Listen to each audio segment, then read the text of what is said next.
लोकतंत्र के हत्यारे, लोकतंत्र के हथियार से ही लोकतंत्र का हम खात्मा कर सकते हैं। उन्होंने व्याख्या विश्लेषण तो कर ही दिया।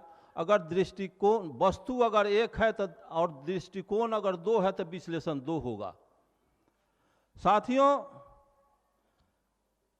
लोकतंत्र को समझना होगा और सत्य को समझना होगा, विज्ञान को समझना होगा। साथियों, विज्ञान में लेकिन किंतु मगर परंतु नहीं चलता, और सत्य में लेकिन किंतु मगर परंतु नहीं होता। विज्ञान किसी विषय को प्रयोग करके सिद्ध करेगा, नहीं तो रिजेक्ट करेगा, और सत्य में भी लेकिन किंतु मगर परंतु नहीं होता।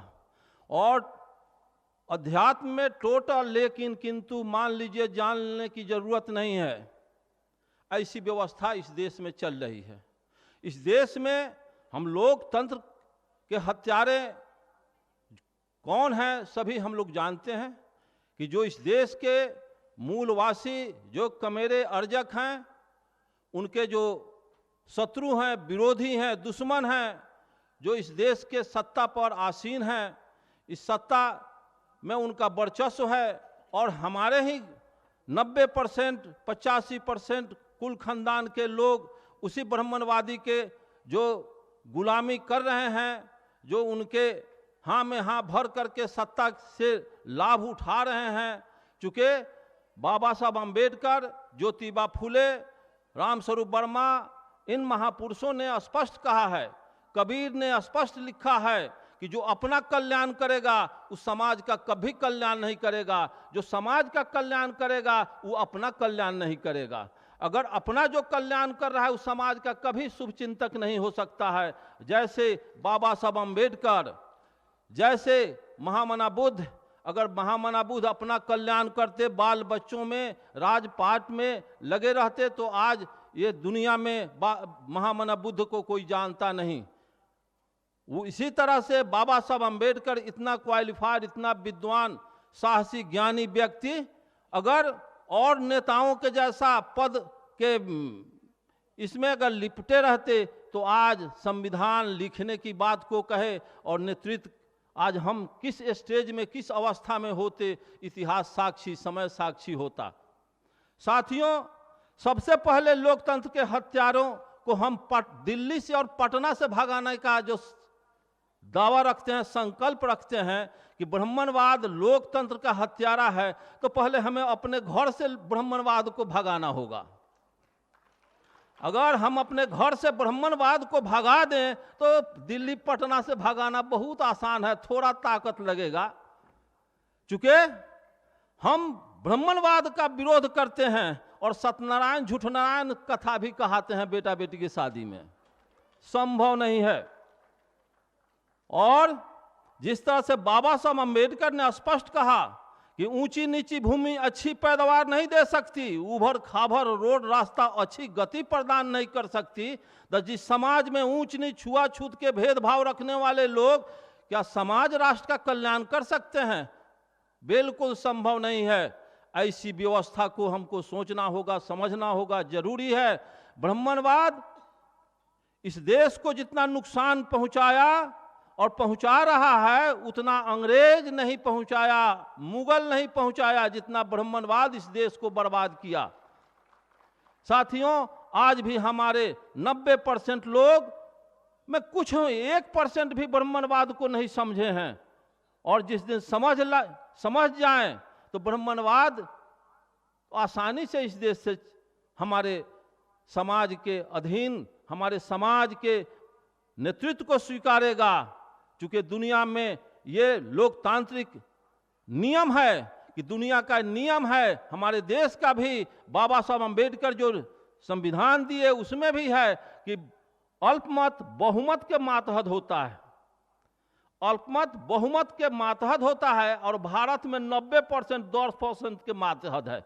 इसमें भी कोई लेकिन हो, हर चीज पर उनका एक अधिकार है। सत्ता में वही है, मंदिर में वही है, हर जगह उनका भरा पड़ा हुआ है। और हमारे लोग इस व्यवस्था को अभी तक नहीं समझ पाए, जिसका नतीजा आज भी 90% हर चीज से वंचित हैं, सुख सुविधा से वंचित हैं। और आप ब्राह्मणवाद को समझें।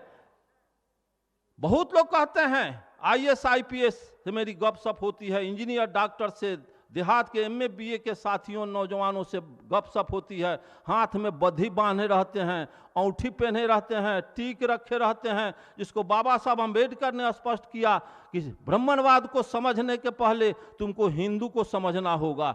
जब तक तुम हिंदू बने रहोगे ब्राह्मणवाद का गुलाम रहोगे, ब्राह्मणवाद कभी तुम नहीं भगा सकते हो। तुम ब्राह्मणवाद को नकारना चाहते हो तो पहले हिंदू बनने से मुक्ति पालो। बाबा साहब अम्बेडकर ने लिखा, हमारे समाज को संबोधित किया, कहा कि तो हम हिंदू कभी नहीं थे, हिंदू आज भी नहीं है, हम हिंदू धर्म के गुलाम हैं। हिंदू धर्म छोड़ना धर्म परिवर्तन नहीं तो गुलामी के जंजीरें तोड़ना, इसे वीर पुरुष ही कर सकते हैं। हिंदू धर्म सवर्णों का है, हम किसी भी वर्ण में नहीं आते हैं, हिंदू सवर्ण हैं, हम अवर्ण हैं। हिंदू धर्म के भगवान देवी देवता हमारे पूर्वजों के हत्यारे थे, इसीलिए हमारा छाया से भी परहेज करें और आज भी कर रहे हैं।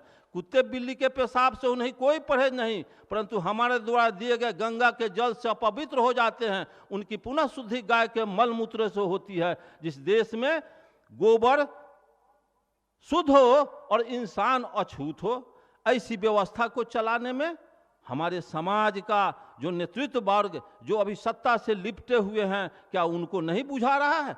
ऐसी व्यवस्था को सोचना समझना और जरूरी है।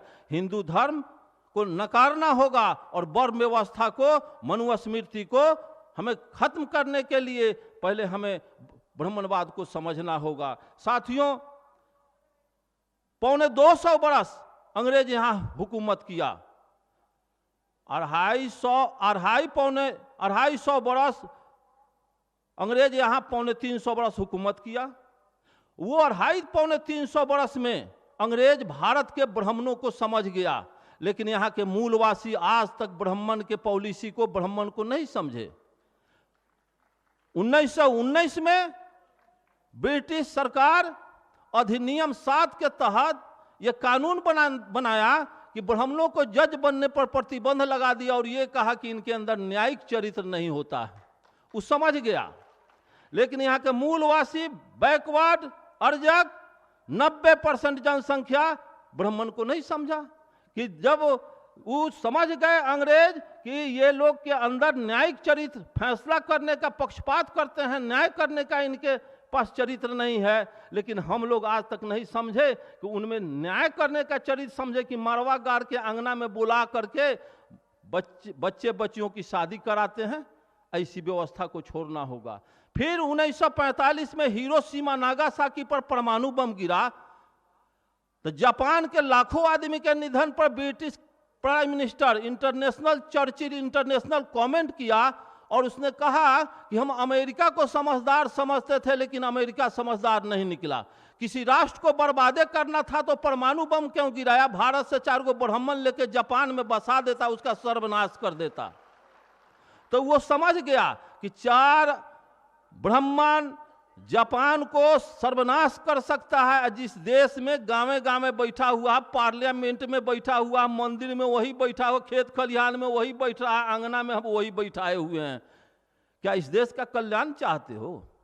कल्याण होना है, एकदम संभव नहीं है, इसको समझना होगा साथियों। फिर 1773 में east India company regulating act पास किया, न्याय व्यवस्था को समानता पर आधारित किया। इसी कानून के तहत 1775 में बंगाल का सामंत ब्राह्मण नंद कुमार देव को हत्या और बलात्कार के जुर्म में फांसी की सजा हुई। इसके पहले ब्राह्मणों को कोई सजा थी नहीं, शूद्रों को कठोर दंड दिया जाता है। तो मेरे लिए तो अंग्रेज मेरे लिए कहीं हमारा शुभचिंतक था, अंग्रेज को तो अभी तक रहना चाहिए था। अंग्रेज तो आके महान काम किया कि हमको डॉक्टर अंबेडकर दे दिया। अगर अंग्रेज नहीं आता तो बाबा साहब अंबेडकर नहीं होते। ये बातें हमको समझना होगा। हम लोकतंत्र को कैसे बचावेंगे? तो पहले ब्राह्मणवाद से हम मुक्ति पा लें, उसके बाद स्वतः जब ब्राह्मणवाद को समझ जाएंगे तो वो लोकतंत्र को समझ जाएंगे। नहीं तो हम लुटाते रहेंगे और अपने देश को लुटवाते रहेंगे। और इस देश का कैसा व्यवस्था है कि जिस तरह से चूहा का और सर्प का रिश्ता है, चूहा और सर्प का जो रिश्ता है वही यहाँ के मूलवासी यहाँ के मूलवासी और आर्यों का रिश्ता है। जैसे सर्प चूहे के घर में प्रवेश करता है, सर्प घर बनाता नहीं है, और चूहा घर बना करके उस घर में बाल बच्चों के साथ चूहा भीतर बसेर किए हुए है, और सर्प बाहरी सर्प जाता है और उस चूहे के बिल को भी दखल कर लेता है, और घरवैया चूहा को भी खा जाता है, बाल बच्चा को भी खा जाता है। सेम यही स्थिति है यहाँ के आर्यों का।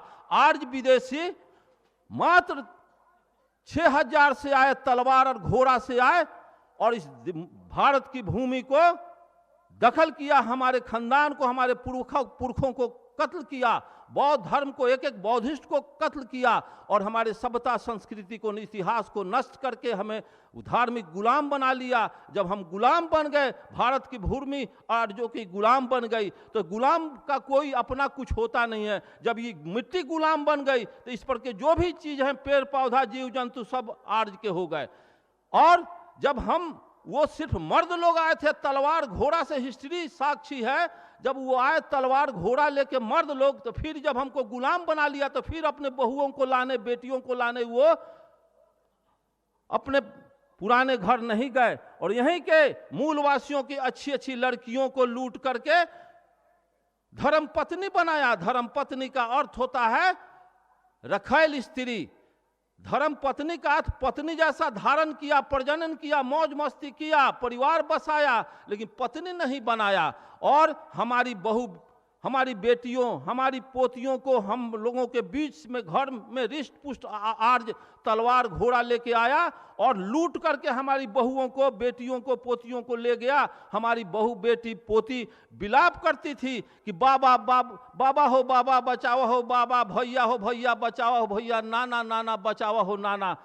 लेकिन रिष्ट पुष्ट आर्यों की स्थिति देख करके हमारे दादा, नाना, भैया नहीं अपने बहु बेटियों की प्रतिष्ठा बचाए, विलाप करती हुई बच्ची चली गई, आर्यों के बस में पड़ गई और अपने अस्मत को लुटा ली और उनके गुलाम बन करके अपना जीवन बसर करना। जिसका आज भी एग्जाम्पल है कि हमारे समाज में जब शादी ब्याह होती है तो हमारी माँ बहनें गीत गाती है कि बाबा बाबा पुकारी ले, बबो न बोलले हे, नाना नाना नानो न बोलले हे, भैया भैया पुकारी ले, भैयो न बोलले हे। आज भी, लेकिन ये किस परिस्थिति में ये गीत गाई गई, आज हमारी महिलाएं, माँ बहनें नहीं समझती है कि आज की परिवेश में नहीं, ये हजारों वर्ष पहले का ये विलाप है। किस परिस्थिति में हमारी समाज की बहु बेटी विलाप की थी। साथियों, इसको, इस दर्द को समझना होगा। और ब्राह्मणवाद यहाँ तक कि अपने शत्रु को समझा, अब इस देश के नब्ज को पहचाना, यहाँ के मूलवासियों को, स्थिति को समझा, तो पेड़ पौधा को भी बदनाम कर दिया। महामना बुद्ध को पीपल के वृक्ष पर ज्ञान हासिल हुई और उसके बाद वो मानव समाज में जाकर के ज्ञान का प्रदर्शन करना, ज्ञान बांटना जब शुरू किया, तो ब्राह्मणवाद के पाखंड को महामना बुद्ध कबाड़ के भारत की भूमि से फेंक दिए। बौद्ध के विचार से ब्राह्मणवाद जब सरेंडर कर गए, तो उसके बाद आज भी समाज में ब्राह्मण लोग समझ गए कि बुद्ध को पीपल के वृक्ष के नजदीक ज्ञान हुआ और उस ज्ञान को इस्तेमाल हमारे समूल नष्ट करने में बुद्ध लगा दिए। तो इसलिए अब पीपल को वो समझ गया कि शत्रु है पीपल, और ये पीपल का वृक्ष बुद्ध को ज्ञान देने में सहयोग किया है। इसलिए आज हमारे खानदान, हमारे परिवार में किसी का निधन होता है तो घंट टंगवाने का काम पीपल के पेड़ पर कर दिया कि उस जगह तुम्हारा बाप दादा पराछूत बन के प्रेत बन के पीपल के पेड़ पर आ गया है, कि फिर अभी कोनो कोईरी कुम्हार चमार दुसाद कानू कलवार पीपल के वृक्ष पर बैठ के तपस्या न करे, इसलिए तो घंट टंगवा दिया कि जब प्रेत आता है। ऐसी व्यवस्था इन लोगों ने दिया। इतना सूक्ष्म उनका हमारे समाज के प्रति आइडिया और ख्याल है, और हम सतही तौर से हमारे नेता लोग उसका चमचागिरी कर रहे हैं। लोकतंत्र का ये रक्षा करेंगे?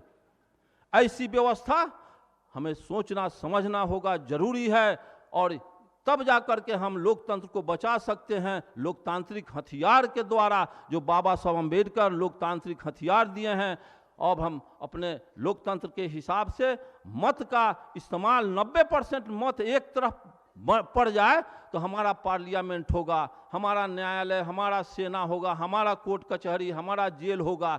लेकिन आज हमारा नहीं है, 90% का नहीं है। आज जुडिशियल, पत्रकारिता, हर चीज उन्हीं का है, 10% का है, जिसका नतीजा है कि हमारा मुख्य कोई कार्यक्रम होता है अर्जक संघ का तो उस कार्यक्रम को मीडिया छापता नहीं है, न टीवी चैनल पर दे पाता है। साथियों, यही सब बातें हैं। और फिर इनके ब्राह्मणवाद के जितने देवी देवता हैं, क्यों नहीं भारत में गैलीलियो पैदा हुआ, क्यों नहीं भारत में Newton, Einstein, Ford, James Watt, Singer पैदा हुआ? भारत में यही कारण है कि यहाँ का सिलेबस, यहाँ का मनुस्मृति, रामायण, गीता, वेद, पुराण के जितने भी धार्मिक ढंग ढकोसला का लिटरेचर है, जिसमें अज्ञान फैलाने का ताकत है, वो सारे भारत के मूलवासियों को अज्ञानी बना दिया, मस्तिष्क को गोबर कोंच दिया, जिसका नतीजा है कि भारत में वैज्ञानिक पैदा नहीं हुआ। भारत में पैदा कौन हुआ? तो आसाराम बापू, राम रहीम, निर्मल बाबा, रामपाल, दांती महाराज, ये लोग पैदा हुए। यहाँ Newton, Einstein, James Watt, Singer नहीं पैदा हो रहा है। यहाँ आज भी जितने मंदिर में शंकराचार्य सब वही हैं, सब वहाँ जाल बिछाए हुए हैं और उस जाल में हमारा पूरा 90% फंसा हुआ है। साथियों, इनके धर्म शास्त्रों में लिखा हुआ है कि शिव के त्रिशूल से बचोगे, विष्णु के चक्र से बचोगे, इंद्र के वज्र से बचोगे, जम के दंड से बचोगे, लेकिन पंडित जी के शराब से नहीं बचोगे। चंद्रलोक पर भाग जाओगे, लकड़ी लेखन धो धो जड़ जाओगे। साथियों, तो एग्जाम्पल के तौर पर तो 712 ईस्वी में अरब के मोहम्मद बिन कासिम 6000 पलटन लेके सिंध के दाही राजा पर हमला बोला। दाही राजा की 60,000 पलटन धूल चाट के हार गई। 1026 में मोहम्मद गजनी 30,000 फौज लेके पंजाब, राजस्थान हुआ, गुजरात पहुंचा। वहां ब्राह्मणवाद के प्रबल दुर्ग सोमनाथ के मंदिर को ध्वस्त कर दिया। 6 घंटा तलवार गजनी चलाया तो हजारों भक्त पुजारी को गजरा मुल्ली के तरह काट दिया। हिस्ट्री में मैं पढ़ा हूं। 80 मन का घंटा, 84 मन का वो सिक्कर था, सब सोने चांदी को गजनी कबार के ले गया। 3 लाख क्षत्रिय सेना हार गए। फिर 1193 में मोहम्मद गोरी के 12,000 फौज के सामने पृथ्वीराज चौहान की 80,000 फौज धूल चाट के हार गई। सब देवी देवता कबार के ले गया और 80,000 फौज इनके हार गए। फिर पानीपत की पहली लड़ाई 1526 में तराइन के युद्ध में बाबर के 12,000 फौज के सामने राणा संगा की 60,000 फौज धूल चाट के हार गई। तो एक तरफ तुम कहते हो कि शिव के त्रिशूल, विष्णु के चक्र, इंद्र के वज्र, जम के दंड से बचोगे, पंडित के शराब से न बचोगे, तो 712 में हार गए, 1026 में हार गए, 1193 में हार गए, 1526 में हार गए। देश गुलाम हो गया, देवी देवता लूट गई, बहु बेटी लूट गई, मार के कितने भक्त पुजारी मंदिर में कचर दिया। किसी ब्राह्मण को शराब न देना था कि बॉर्डर के उसी पर लकड़ी लेखन धह धह जड़ जाता अंग्रेज मुसलमान और ब्राह्मण मुसलमान। तो ना, ये शराब किसके लिए? शराब में तो कोई दम नहीं था। अगर शराब था तो नेकेड हो जाता, एक्सपोज कर जाता शराब कि गजनी गोरी मरता नहीं, अंग्रेज मरता नहीं, तो फिर हमको दही चूड़ा कौन खिलाएगा? तो ये तो समझ जाएगा कोयरी कुम्हार चमार दुसाद कानू कलवार, इसलिए इसको रिजर्व रख लिया। ऐसी व्यवस्था इनके शास्त्रों में है। जब सोने चांदी का देवी देव दुर्गा गजनी का एक बाल टेढ़ नहीं कर सका, तो गिट्टी छड़ सीमेंट का हनुमान मेरा क्या बना बिगाड़ देगा, जिस चक्कर में आप फंसे हुए हैं। मैं पूछता हूं कि 25 गो अब मूर्ति पूजक आप बन गए, आपको समझना चाहिए, जरूरी है। मूर्ति पूजक बने हुए हैं कि हनुमान जी हैं से 56 करोड़ का मूर्ति बना हुआ है। अगर मैं 25 गो मिट्टी का चूहा बना दे, चूहे के कलर में पेंट करके किसी चूहे के बिल पर रख दूं, इधर से बिल्ली को इंडिकेट करूं, बिल्ली मिट्टी का खरगोश, मिट्टी के चूहा को कैच करो, तो मिट्टी के चूहा को बिल्ली कैच नहीं करेगी। 25 गो मिट्टी का खरगोश बना दूं, खरगोश के कलर में पेंट करके किसी झाड़ी में छुपा दूं, इधर से कुत्ता को इंडिकेट करूं, कुत्ता मिट्टी के खरगोश को कैच करो, तो माटी के खरगोश को कुत्ता कैच करेगा। तो जब मिट्टी के खरगोश को कुत्ता कैच नहीं कर रहा है, मिट्टी के चूहा को बिल्ली कैच नहीं कर रही, लेकिन हम मानो अपने हाथ से माटी के हनुमान, शिव शंकर, दुर्गा, पार्वती, गणेश बना के पेंट पोचारा करके लंगावटा साया साड़ी ब्लाउज पहना के हम कर जोड़ के गिड़गिड़ाते हैं कि हे हनुमान जी हम पर कृपा करो, तो हनुमान के पास लैंड प्रॉपर्टी है कि 2-4 बीघा रजिस्ट्री कर देगा? वो दुर्गा के पास बैंक बैलेंस है कि 10-20 हजार रुपया से काम चला देगा? इसका मतलब है कि असल नकल के पहचान करने में हम मानव कुत्ता बिलाई से भी श्रेष्ठ कर हैं। ऐसी व्यवस्था को कौन समझेगा? इस एग्जाम्पल को कौन समझेगा? साथियों, दुनिया के अंदर बीमारी के पहले दवा का इन्वेंशन नहीं होता, बीमारी के पहले दवा नहीं बनती। लाखों करोड़ों इंसान जब मर जाते हैं उसके बाद रिसर्च पर रिसर्च होने के बाद तो फाइनल डिसीजन हो पाता है। और जिस विचार को महामना बुद्ध दिया और इसी धरती से बुद्ध के विचार को दफना दिया गया। कबीर का विचार, रैदास का विचार, संत गाडगे का विचार, ज्योतिबा फूले का विचार, पेरियारामा स्वामी नायकर का विचार और बाबा साहब अम्बेडकर, जगदेव बाबू का विचार, रामस्वरूप वर्मा का विचार तो इधर आया है जब इस देश में कबीर असफल, बुद्ध असफल, कार्ल मार्क्स असफल, सारे प्रगतिशील विचार, पदार्थवादी विचार भारत में असफल, ब्राह्मणवाद सफल। ऐसी व्यवस्था को कौन समझेगा साथियों? और ये बाबा साहब अम्बेडकर और रामस्वरूप वर्मा, जगदेव बाबू जैसे लोगों का विचार अब आया है। अगर ये विचार असफल हुआ तो आने वाला संतति पूर्वज किस दिशा में, किस दशा में, किस लोक में जाएगा ये कहा नहीं जा सकता। इसलिए आपको समझना होगा, आगाह कर रहे हैं कि ये अंतिम सुपर एंटीबायोटिक है, बाम सेफ अर्जक संघ। इसको फेल नहीं होने दें। इसको चल करके अपने औलाद को, अपने समाज में चल करके 90% बैकवर्ड को सचेत करना होगा। और हमारे नेता जो आज हमारे अगेंस्ट में अम्बेडकरवादी लड़ाई के विरुद्ध में जाकर के अपना स्वार्थ सिद्धि कर रहे हैं, अपना धन का उपार्जन करने के लिए खानदानवाद चला रहे हैं, परिवारवाद चला रहे हैं, ऐसे लोगों से हमें सावधान और सतर्क होना होगा। जब तुम अपना कल्याण कर रहे हो तो समाज का तुम अहित कर रहे हो, तुम हमारा नहीं हो, तुम उसी का हो जिसके साथ तुम हो रहो। हम क्यों तुमको हम तहजीब देने जाएं? ऐसा नहीं तो जाति में बंट करके हम अपनी दुकानदारी चला रहे हैं, वहां जात के आधार पर सभी सांसद बन रहे हैं, विधायक बन रहे हैं। ऐसी व्यवस्था चलाएंगे हमारा दर्शन फेल हो जाएगा और बाबा साहब अम्बेडकर का सपना अधूरा रह जाएगा। साथियों, हमें बड़े अफसोस और दुख की बात, हमें दुख लगता है इस बात से कि हम अभी तक अज्ञानी बने हुए हैं। हमको समझना होगा, जैसे महामना बुद्ध, पेरियारामा स्वामी नायकर, इन लोगों ने स्पष्ट किया कि मानवता के कब्र पर भगवान को धूर्त ने बनाया, गुंडों ने लागू किया, मूर्ख इसमें आस्था रखते हैं। हमको भगवान में कॉन्फिडेंस करते हैं, भगवान होता नहीं है। भारत में राम रावण युद्ध नहीं हुआ लेकिन रामायण लिखी गई। भारत में महाभारत नहीं हुआ लेकिन महाभारत लिखा गया। इस पर सारे देश के आर्य लोग बौखला गए, बाबा साहब अम्बेडकर से लड़ बैठे। बाबा साहब अम्बेडकर ने कहा कि तुम राम रावण युद्ध को सही मानते हो? तो बिल्कुल सही मानते हैं। तो युद्ध के संदर्भ में जितनी घटनाएं घटी है सबको सही मानोगे? तो बिल्कुल सही मानेंगे। बनारस हिंदू विश्वविद्यालय के 50 प्रोफेसर बाबा साहब प्रिंसिपल बहस करने चले गए।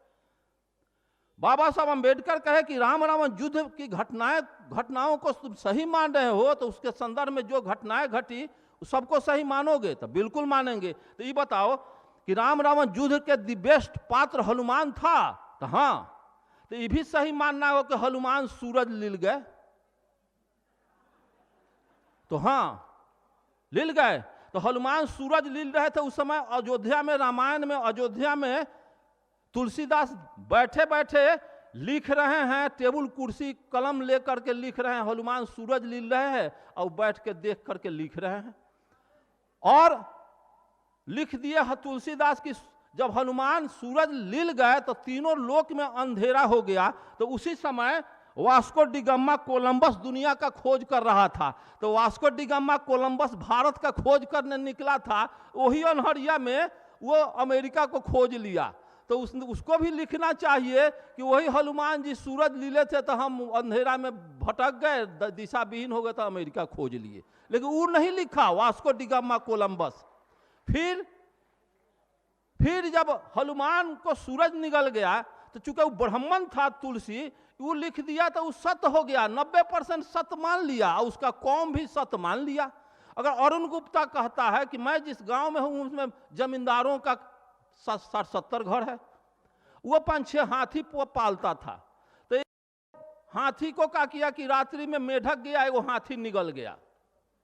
हाथी को निकल गया, जब मेढक हाथी निकल गया तो हाथी का मालिक जमींदार खोजा तो नहीं मिला, तो एक गड्ढा में मेढक हाथी जो लीले हुए था तो पेट फूल करके बैठा था, पेट बहुत फूटा हुआ था। तो कहा कि रे हथिया तो नहीं मिला, तो एक आदमी कहा कि मेढक पेट बड़ा निकाले हुए है, तो उसको एक लात मारा तो फट गया, हाथी निकल गई।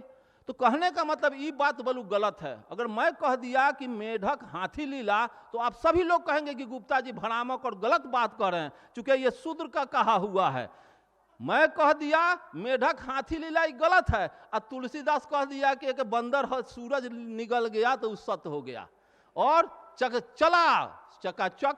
और फिर तुलसी उसी हनुमान को, जब हनुमान लंका में सीता का पता लगाने चला तो एक मुंदिरका दिया रामचंद्र अपने हाथ का, तो सीता को प्रमाणित करने के लिए। तो जब हनुमान लंका जा रहे थे तो सुरसा नाम की राक्षसनी के ड्यूटी में फंस गए, और सुरसा निगलना शुरू की, तो 16 योजन के होके फ्लाई कर रहे थे। तो जब हनुमान निगलाने लगे, सुरसा के पेट में जाने लगे, तो 16 योजन से हो गए 32 योजन, उसमें भी निगलाने लगे तो 32 से 64 योजन हो गए, जिसको जस जस सुरसा बदन बढ़ावे ताके कपि दोबा रूप, रामायण में आती है ये बात। तो जब सुरसा निगल गई 32 योजन के होने के बाद भी, तो मच्छर के भेष पकड़ के कान में निकल करके सीता को प्रमाणित मुंद्रिका किए। तो मैंने कि अरुण गुप्ता अगर 6 फीट से एक के बार अगर 6 से फीट होंगे तो इतना चमड़ा हड्डी का तो मुझे व्यवस्था करना होगा। क्या बाटा कंपनी का सारा चमड़ा मेरे देह पर चढ़ गया था, हनुमान जी के देह पर, इतना चाम हड्डी का व्यवस्था। और जब वहां सीता को प्रमाणित किया औंठी, तो गोस्सा सीता कष्ट बताई तो गोस्सा में हो गए, तो 2 में लुकारी लगा के सोने के लंका को जला के हनुमान राख कर दिए। तो किसी सोनार से जाके पूछो गया में, भाई सोना जल के राख हुआ है? सोना जल के सोना रहता है, सोना राख नहीं होता। तुलसीदास के तर्क करने की तो कोई कैपेसिटी थी नहीं, वो तो बूझे कि यही चलता रहेगा मनु स्मृति मेरा रामायण सदा, कोई तर्क करने वाला शूद्र होगा नहीं। फिर जब हनुमान सोने के लंका को जला के राख कर दिया, तो जब दोम जलने लगा तो कहा कि समुद्र में मुझाने गए, तो समुद्र प्रार्थना करता है कि प्रभु समुद्र का सब पानी सूख जाएगा, करोड़ों जीव पानी बिना मर जाएगा, इसलिए अपना दूसरा उपाय करें। तो मुंह में दोम घुसिया लिए तो मुंह झोंकर गया। अगर अरुण गुप्ता अगर चिराग लालटेन लीलता है तो मुंह झोंकर जाता है, कांटी थर्मल लीलते हैं तो मुंह नहीं झोंकरता। कहने का मतलब दोम के आग से उनका मुंह झोंकर गया। उस अयोध्या में तुलसीदास बैठे बैठे लंका की घटना को देख करके मुंह झोंकरना लिख दिए, लेकिन सूरज लीला हनुमान तो मुंह नहीं झोंकरा। ये कितना कपोल कल्पित बातें हैं, इसको समझना होगा, बूझना होगा, जरूरी है, और समय का अभाव भी है। मैं आप सभी साथियों का आभार व्यक्त करते हुए मैं तमाम ये मिशन के हमारे साथी जो मंच पर हैं, ये 35वां राष्ट्रीय अधिवेशन को सफल करते हुए इसको मैं चाहता हूं आप लोगों का आभार व्यक्त करते हुए, जय अर्जक, जय बुद्ध, जय मूल निवासी, जय अंबेडकर, जय जगदेव।